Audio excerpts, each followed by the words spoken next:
Hello guys and girls, and thank you for joining me once again. It's Adam from Hall to Fame Advanced Rider Training. So, what's the subject and what's the agenda today then? Today, we're going to be talking about corners. They're easy. We just lean our bike. I'm leaning, but nothing's happening. Okay. I don't feel I'm in control of my bike. I'm leaning side to side. Oh, the bike's not doing what I want it to. Don't worry. We've all got to learn. We all start somewhere. Just as well you found me then, isn't it? So, we will go through cornering. And we shall look at the IPSGA phase. Of course, I've been through it before, but if you haven't watched the IPSGA video, I use IPSGA. IPSGA. Keep saying it and it becomes second nature. So what is IPSGA? IPSGA is the system of motorcycle riding used by police and emergency riders and advanced riders. It is seen as the gold class in advanced motorcycle riding, and that is becoming a thinking rider. That's what makes you an advanced rider, by being a thinking rider and doing things in stages, systematically. So, what is the system of motorcycle control and the system of motorcycle riding? Traffic lights here. Oh! Look, I didn't even need to stop and it turned green. How very nice. So the system of motorcycle control is systematically working through IPSGA, overriding all of that by the information phase. Information, position, speed, gear and acceleration. So that is something we're going to look at today, and we'll also look at what is positive counter steering. Positive counter steering is pushing on the bars, and we shall explain more about that as we get up the road here. We're going along the B1085, and we shall soon be coming to some corners and a national road. So when I say counter steering, if we want to go left, we push on the left bar. If we go right, we push on the right bar. It's not just as simple as that.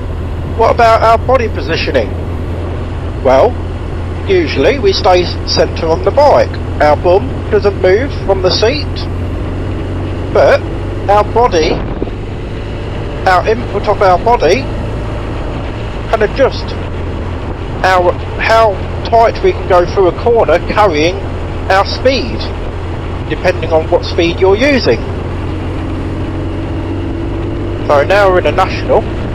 We can get up to speed, go around the left hand corner, no oncoming vehicles, so I'm using position 3, but there's also a sign for a right hand bend, so I'm checking my mirrors, and as soon as we've got round this left hand bend, I'm going to go to position 1.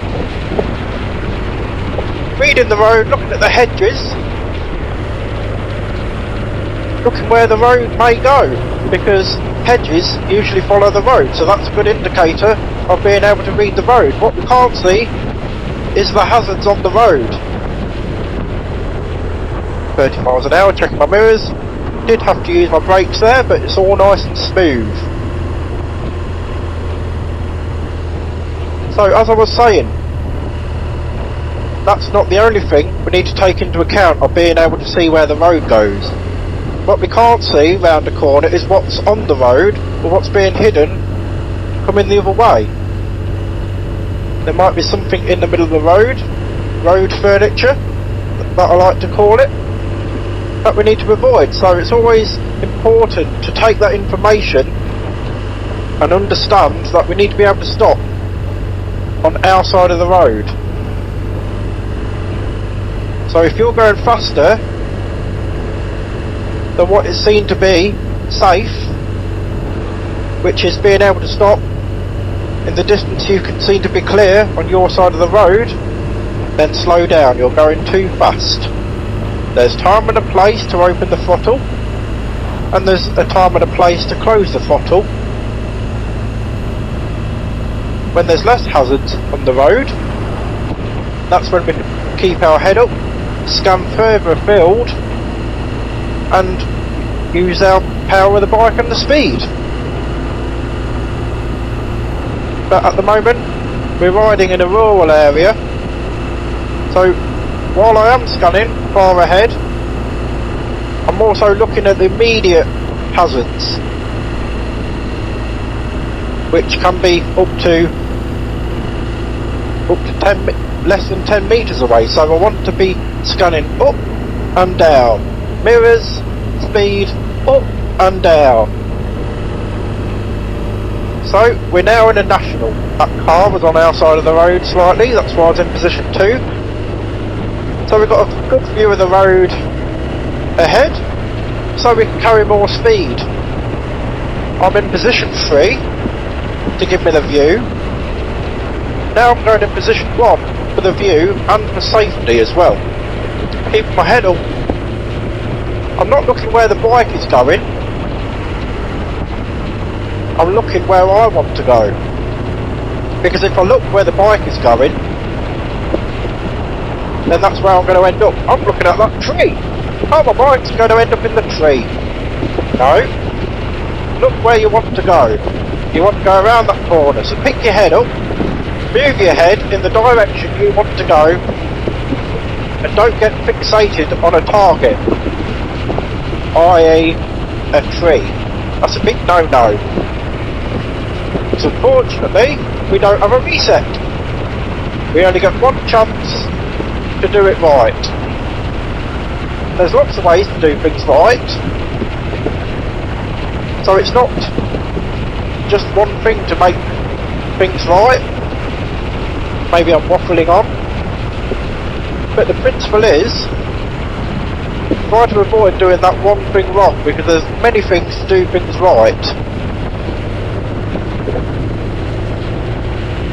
So how am I getting round a corner?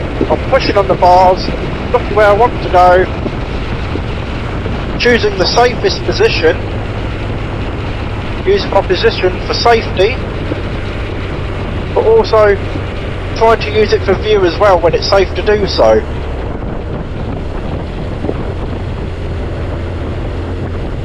So how do we get round corners? So we counter steer. We can use our body by taking in all the information on the road, but also how do we know how fast we can go round a corner? Well, that's another thing to consider, which are limit points. Now, what is a limit point? A limit point is how far or how fast the road is coming towards us. So there's the limit point where the road meets the other side of the road, which is the verge. So there, the limit point has opened up. So our next limit point is right over there where the road meets all the greenery. Again, the limit point is opening up, it's holding, and now it's opening again. There's 3 stages to a limit point, and that is closing, when the road comes towards you, which means we need to slow down. Holding, when the road distance isn't changing. And also opening. When the road opens up, depending on the circumstances, we can open up the throttle. So right now,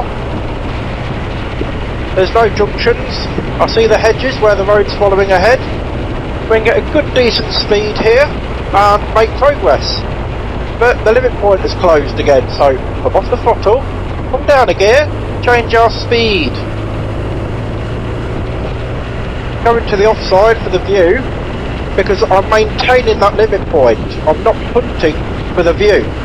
The road's coming towards me, and I'm out on the other side of the road. I can't see any oncoming hazards. So now I'm on the offside, I can see all the way around this bend. And now I can come onto my side of the road to allow me to carry the speed what I've already got. So I had the position there for the view, but it was also safe to do that. But obviously if there was an oncoming car, I'd move my position for safety, because it's always safety over the view. Now there's a cyclist here. I don't know what he's going to do. He's going to be slow. He stopped before the giveaway, but I would have let him gone. Okay, it's safe to go.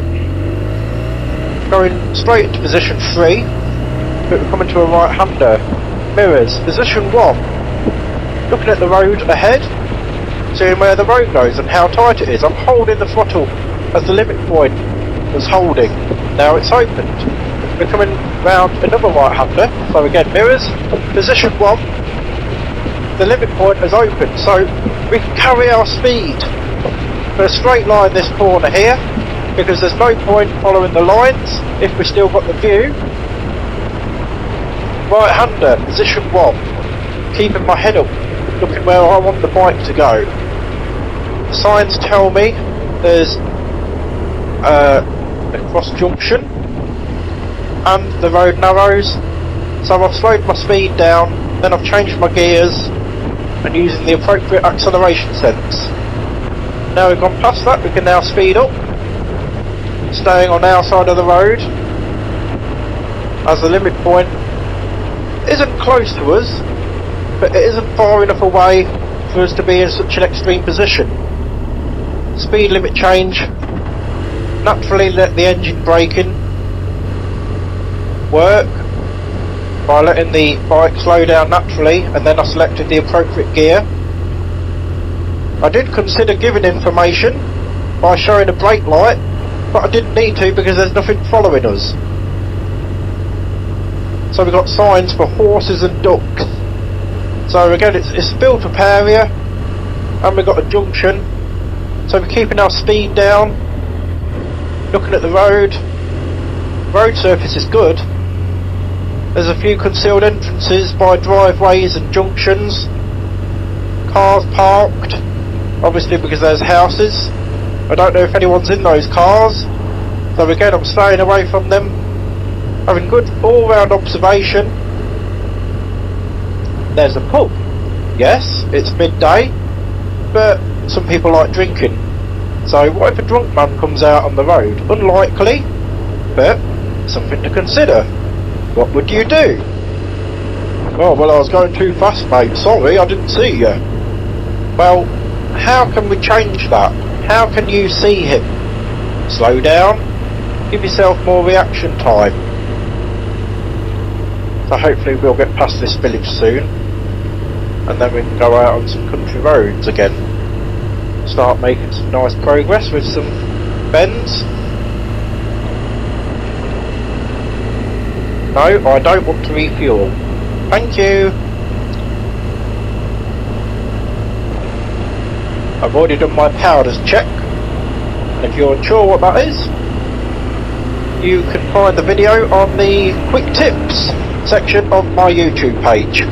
So now it's national speed limit. Check my mirrors, increase my speed. There's a bird in the road, so I'm holding the throttle as it's moving out of the way. Run, little birdie! Okay, mirrors, position 1 for the right hander. Stay in position 1. I can see a farm on the left, so there may be tractors coming out and they're slow on the road. Why have they put slow on the road? They've made a lot of effort to put that on the road, so there may be hazards ahead. So slow my speed down a little bit, give myself more reaction time. Because I'm not tense and I'm not nervous of what may happen on the road, I'm nice and relaxed.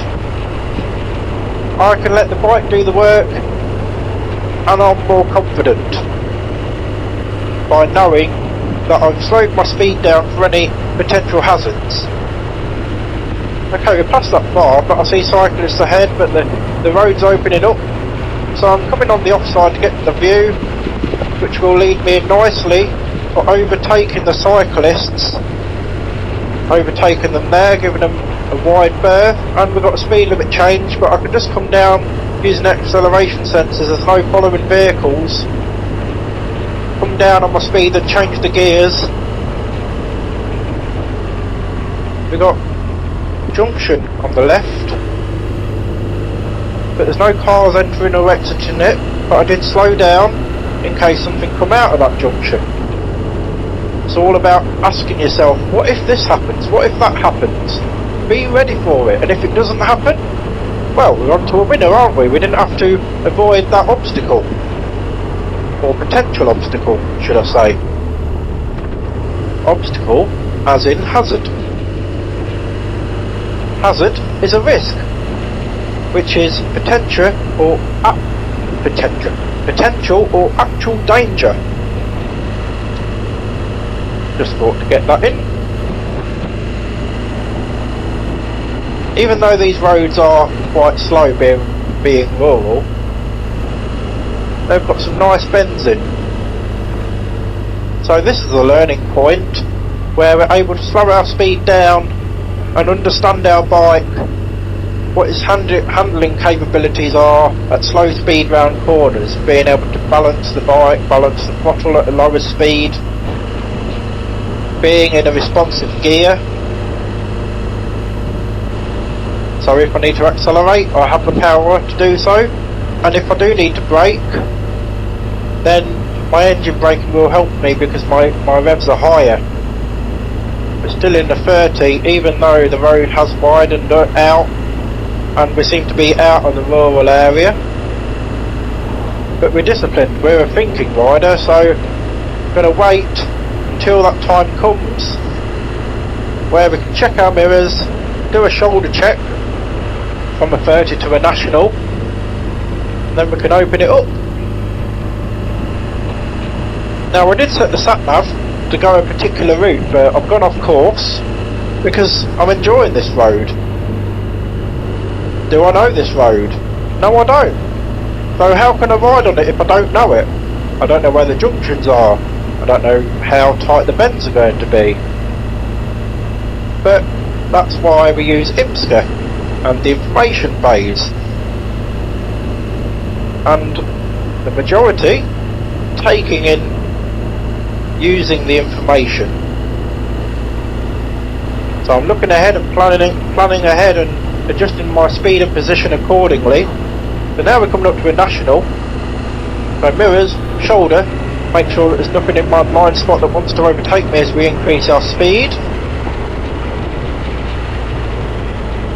Roads closing, so closing my throttle and holding. The shadows from the trees could hide potential hazards on the road, so I'm bearing that in mind, and it's quite flooded. Okay, we can avoid the flooded water, but what about any oncoming vehicles that may want to avoid it as well and go into our path? So that's something we've got to consider when choosing our speed. So nice and smooth and flowy. Choosing the appropriate position for the corner. Coming onto a major road, onto an A road, we'll be turning left. So I checked my mirror, got in the right position, sorted my speed out and gears, and chose the right acceleration. So still 60 miles an hour, avoiding the potholes in the road there, staying in position 2. But I've kept my mirrors and moved out to position 3 as we're going around this long left-hander, because I'm still a safe distance from any oncoming vehicles. So now we're on a nice wide bit of road in a national. We can really use the power of our bike to really enjoy ourselves. Oh, there's a lot of oncoming flies. I've had to put my visor down. I suppose it's that season coming up, isn't it? So we've got hazards. And how do we read those hazards? Well, I saw on the road, quite early on, that the broken lines were coming closer together and they were becoming longer, which means there's an oncoming hazard. It's like now we've got a solid white line on our side of the road, but the other side can overtake if they would like, and if it's safe to do so. So that means that our side of the road has the most hazard, or potential hazard. Now we have a bit less of a hazard, because the lines, even though they were solid for the other side, we could overtake a vehicle that would be in front of us if we would have liked to. But on this occasion obviously we didn't need to. So coming round a right-hander, move away from the hazard. So we're coming in position 1, still 40 miles an hour. Houses on the right hand side and a park. Don't want to run over any children. That would take some explaining to do, wouldn't it? And I'd rather not have to deal with the paperwork from Mr. Policeman. So, think ahead. Went over a manhole cover there, but that's okay, because it didn't unstabilise my bike. So now we're going to come up to a national, still in 40 miles an hour. So as we just go through the sign, checking my mirrors, safe to go, give them a nod. Now use that power. Let's make some progress. I can see where the road's going. Nice left-hander, stay in position 3, give them a nod, keep my head up all the way round, opening my throttle as we get midway round the corner, keep my throttle holding. So the limit point there is holding, and we're using an appropriate speed that if I did need to stop, I would be able to on our side of the road. Double white lines, so it's a hazardous area, and when coming round this left hand bend here I chose position 2 because I couldn't see round it that much. So if there's a lorry coming round there and he was on our side of the road, we'd avoid him. We'll have the best chance of avoiding him. See that manhole cover there? I avoided that by seeing it early and adjusting my position. Another left-hander, position 3 this time because I got a good view ahead. There's an oncoming car so I can move to position 2. There's a sign for a left-hand bend and there's chevron boards, which means it's going to be tight, so I'm using my brakes, slowing down, changing my gear, coming round that corner. I could have come round it a bit faster than that, but I'd rather be safe than sorry. Now I can enjoy my speed. But I'm holding the speed at the moment because we've got a junction on the left hand side. So I'll just hold him. When it's safe to do so, I'll then increase my speed. I'd like to, but there's a 30 miles an hour limit. So again, IPSGA, the information was a 30, chose my position, position 2, adjusted my speed, then adjusted my gears, and adjusted the right acceleration. So it's nice and smooth. See, the wrong idea of that is if we were, for example, to change our speed and then our gears, but we would have chose too lower of a gear and pulled back the throttle, we would then go off, we would then, accelerate away. We don't want to be doing that. So it's about being nice and smooth. Again, gentle inputs on the bike, using our thought process of IPSGA. Though that isn't the only thing to consider. We've also got the goals of driver's education. That's a whole different thing altogether. But it's something to bear in mind if you want to look into advanced rider training further. And I shall come on to goals for driver's education in the next video, if you've not already seen it. So, we've gone around a few corners, we've enjoyed ourselves, made good progress. There was no oncoming, or very little oncoming, and there was no following vehicles all the way through. So, on this particular day, we were quite lucky, as we had a feeling of freedom. But obviously, if we did want to overtake anything, you would have seen my overtaking video. So, I'll see you for the next one. Bye for now.